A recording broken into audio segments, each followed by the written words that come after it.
ఏం చూసుకుంటావు? ఇద్దరు ఎమ్మెల్యేలు చూడాలి మళ్ళీ జాగ్రత్త ఇది వాళ్ళ జాగ్రత్త ఏం చూస్తావు చెప్పు. వాడు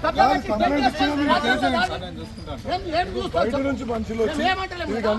పొద్దుగల్లే ఫోన్ చేసి 100 మంది గుండాలు వచ్చారు. మా ప్రాణాలు తీసేందుకు వచ్చి జాబ్ కోసం ఏం చూస్తావు చెప్పు. ఏం చేస్తావు? నేను సిపి గారితో పోతాను. నువ్వు నా మీద రాపించుకోపోయాం. మా జాగ్రత్త వాడు వచ్చి కబ్జా పెడతాడు. మా జాగ్రత్త కబ్జా పెడతాడు. దానికోసం ఏం చేస్తావు చెప్పు. ఇప్పుడు దీనికోసం దీన్ని ఏం చేస్తావు చెప్పు.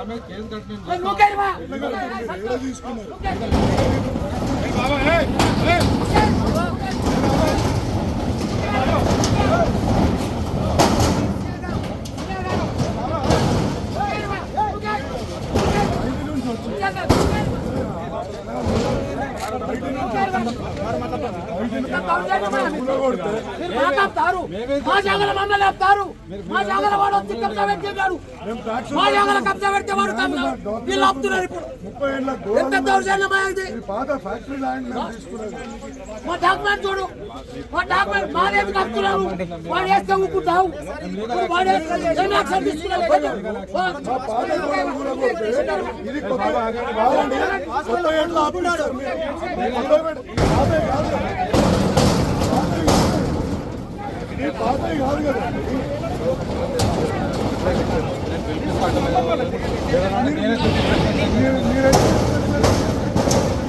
కాదు సార్, ఇప్పుడు ఇన్ని కూడా కొట్టినారు.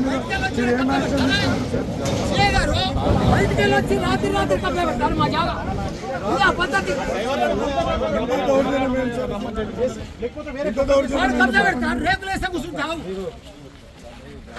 ఏం డ్యామేజ్ చేస్తావు?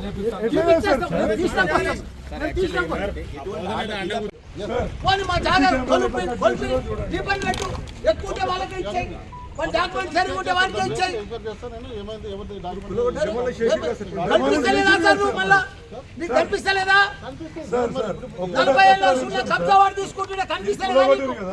ఎవరి మీద ఎఫ్ఐఆర్ చేస్తున్నారు? కంప్లైంట్ ఇచ్చినారు కదా. సేఫ్ పెట్టేవాడు వాడు శ్రీనివాస రెడ్డి గారు. వాడు ఆనే ఉన్నాడు. దొంగ ఉన్నాడు. కార్లు ఆడున్నాడు. వాడు ముంగటే ఉన్నారట కదా. మరి ఆయన అరెస్ట్ చేయ. వాడు మా జాగ్రత్తకు వచ్చి చెప్పాడు. కూలగొట్టింది సార్. మీ ముంగడ కనిపిస్తుంది కదా కూలగొట్టింది. ఈ పాత పోలీస్ స్టేషన్ కే పోయి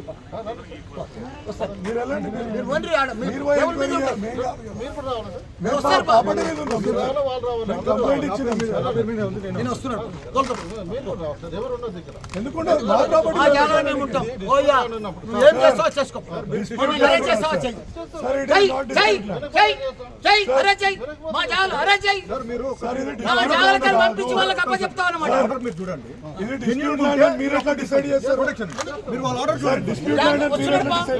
నువ్వేమో డిస్ట్రిబ్యూట్ మా జాగా మేము కూర్చున్నాం. అదంతా డ్యామేజ్ చేసి మీకు కంప్లైంట్ ఇచ్చినాం. ఇప్పుడు సిపి గారి దానికి పోతున్నాం. సీఎం దానికి పోతాం. చేస్తున్నాం. మేము మా డాక్యుమెంట్ తీసుకో. మా డాక్యుమెంట్ ఫేవర్ చేస్తావా? మాట్లాడుకోండి అని చెప్తే నాతో కాదన్నాను.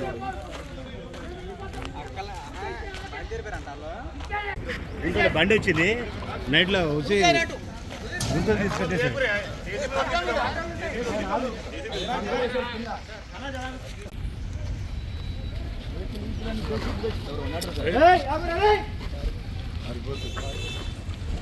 నువ్వు ఎట్లా పెట్టిస్తావు? నువ్వు పని కాదు, పెట్రోల్ చంద పెట్టి పడేస్తాం. జీతో బిల్ మళ్ళీ మేబీ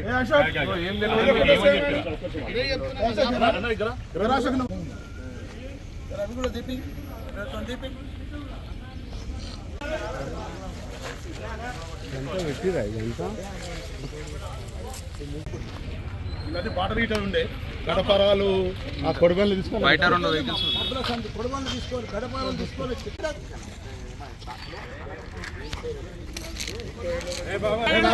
అవసరం లేదు. కంప్లైంట్ ఇచ్చినాం వచ్చేస్తాను అంటే నువ్వు వాళ్ళకి 40 ఏళ్ళ సందులో కబ్జా పెట్టాక తీసుకుంటావా ఏం చూసుకుంటావు ఇద్దరు ఎమ్మెల్యేలు కాదు చూడాలి కేసు పెట్టా వాళ్ళ జాగా ఇది వాళ్ళ జాగా ఏం చూస్తావు చెప్పు వాడు కబ్జా పెట్టి ఏం చూస్తావు ఏమంటలేదు పొద్దున్నే ఫోన్ చేసి దౌర్జన్యం 100 మంది గుండాలు వచ్చారు మా ప్రాణాలు తీసేందుకు వచ్చి జాబ్ కోసం ఏం చూస్తావు చెప్పు ఏం చేస్తావు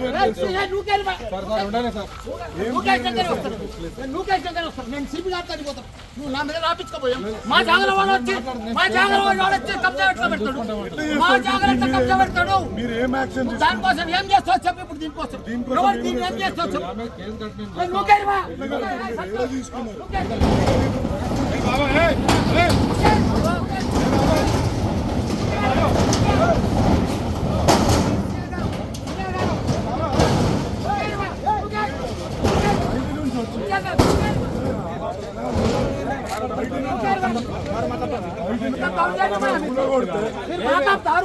మా జాగల మమ్మల్ని ఆపుతారు మా జాగల వాడు వచ్చి కబ్జా పెట్టాడు మా జాగల కబ్జా పెడితే వాడు వీళ్ళు ఆపుతున్నారు ఇప్పుడు ఎంత దౌర్జన్యమా ఇది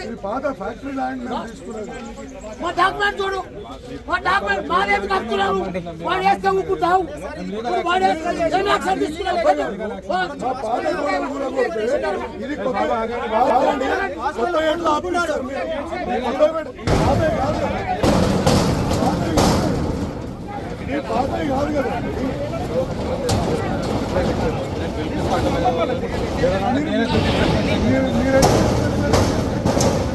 కాదు సార్ ఇప్పుడు ఇన్ని కూడా కొట్టినారు మీరు ఏం యాక్షన్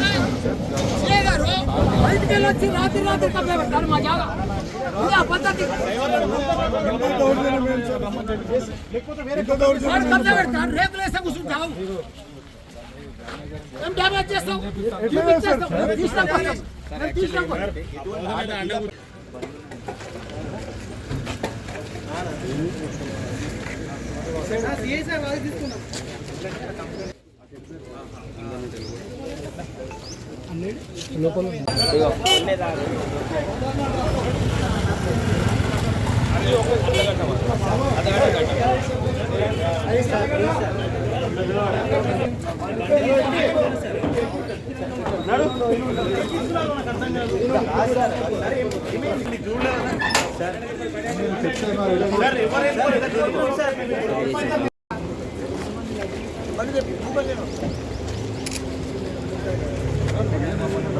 ఈ బండిలో వస్తా బియ్యం బడి వస్తా ఏం కాదు తప్పలేదు ఈ బండి వస్తా సార్ నేను నువ్వు నేను కలిసిపోతాం నువ్వన్నా నా బండిగా నేను నీ బండి వెనకకే ఉండండి నా బండిరా నేనన్నా ఆయన బండి నా బండి ఆయన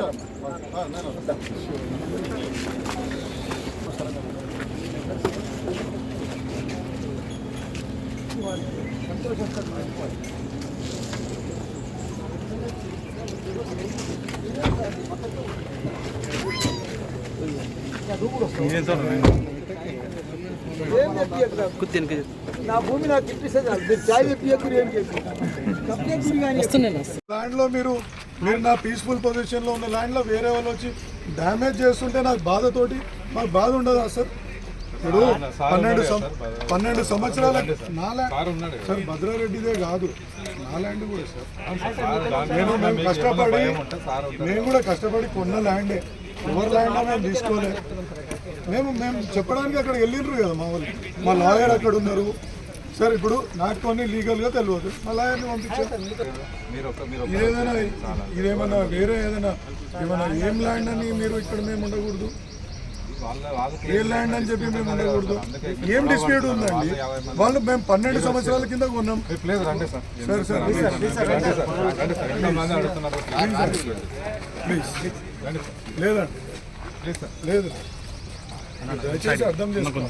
మా పీస్ఫుల్ పొజిషన్ సార్ నేను నా ల్యాండ్లో నేను ఉన్నా అని చెప్పి నా ల్యాండ్లో నేను పీస్ఫుల్గా ఇక్కడ ఉన్నాను. నాకు బాధ అయింది. నేను అసెస్మెంట్ డ్యామేజ్ ఎంత అవుతుందో అవును సార్, మేము డ్యామేజ్ చేసి ఇప్పుడు నన్ను తిట్టనీకి వచ్చిండ్రు, ఎవరో పెద్ద కొట్టనీకి వస్తున్నారు.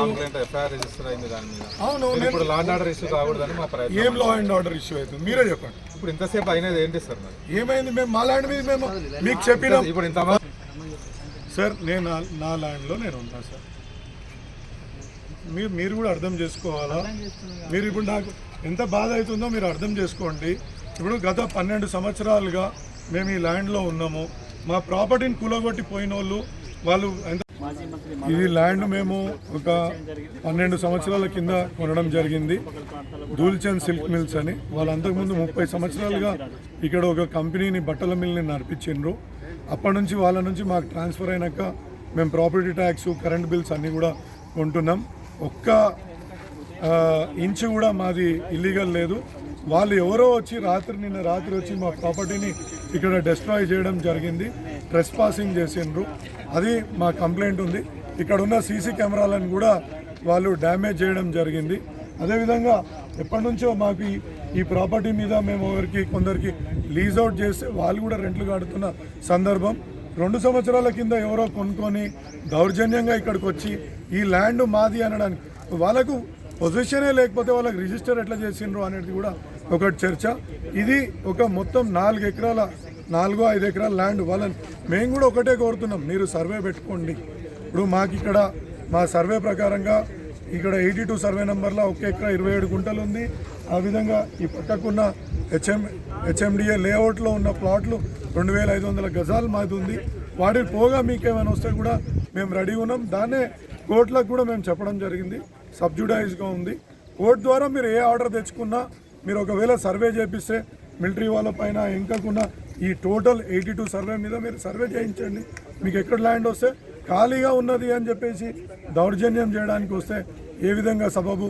సీసీ కెమెరాలని ఇక్కడున్న మా సెక్యూరిటీ సిబ్బందిని కొట్టి పొద్దున మేము వస్తే కూడా ఎమ్మెల్యే అని చూడకుండా ఒక పెద్ద మనిషి అయినా కూడా ఆ పెద్ద మనిషి నా మీద కూడా దౌర్జన్యం చేసి ఎవడు రాను అని ఇష్టం వచ్చిన మాటలు మాట్లాడి ఈ విధంగా చేస్తుంది. ఆయనకు 2000లో ఆయనకు డైరెక్షన్ జాయింట్ డైరెక్టర్ తోటి సర్వే జరిగింది. ఆ సర్వే జరిగిన తర్వాత ఆయన బౌండరీ ఆయనకు, ఈయన బౌండరీ చూసిన తర్వాత ఈ అన్ని డాక్యుమెంట్లు చూసిన తర్వాతనే మేము కొనుక్కోవడం జరిగింది. మేము కష్టపడి ఏదో ఇంత ఇల్లు కట్టుకుంటామని చెప్పి తలా ఇంత 9 మంది కలిసి కొనుక్కోవడం జరిగింది. దాన్ని జనరల్ డైరెక్టర్ చేసిన తర్వాత మళ్ళీ ఎంఆర్ఓ తోటి నమ్మకం లేక ఆయనే చేసుకున్నాడు. ఆ ఎంఆర్ఓ చేసిన తర్వాత ఆ సర్వే కూడా మళ్ళీ సేమ్ అదే ఆయనకు మనకు 29 గుంటలు, 1 ఎకరం 6 గుంటలు వచ్చేసి. మరి ఆ ప్రకారంగా మేము చేసేసుకుంటే దాని ఫెన్సింగ్ మొత్తం టోటల్ డ్యామేజ్ చేసేసి అప్పుడు టీఆర్ఎస్ గవర్నమెంట్ ఉంటే ట్రెస్ పాస్ కేసు మేము పెట్టడం జరిగింది. మేము ఇప్పటికీ పోలీస్ స్టేషన్లో గతంలో ఇచ్చినటువంటి పోలీస్ స్టేషన్లో అట్లే ఉన్నది. మేము ఏదైతే పిటిషన్ మమ్మల్ని దౌర్జన్యం చేస్తుండు, ఈయన దాదాగిరి చేస్తుండు, గుండాగిరి చేస్తుండు, మమ్మల్ని రాణిస్తలేడు, కొట్టడానికి ప్రయత్నం చేస్తుండు, కొట్టిండు ఆల్రెడీ. మరి ఈ రకంగా నువ్వు ఎట్లా చేస్తున్నావు అని చెప్పి మేము కంప్లైంట్ చేస్తే ఆ కంప్లైంట్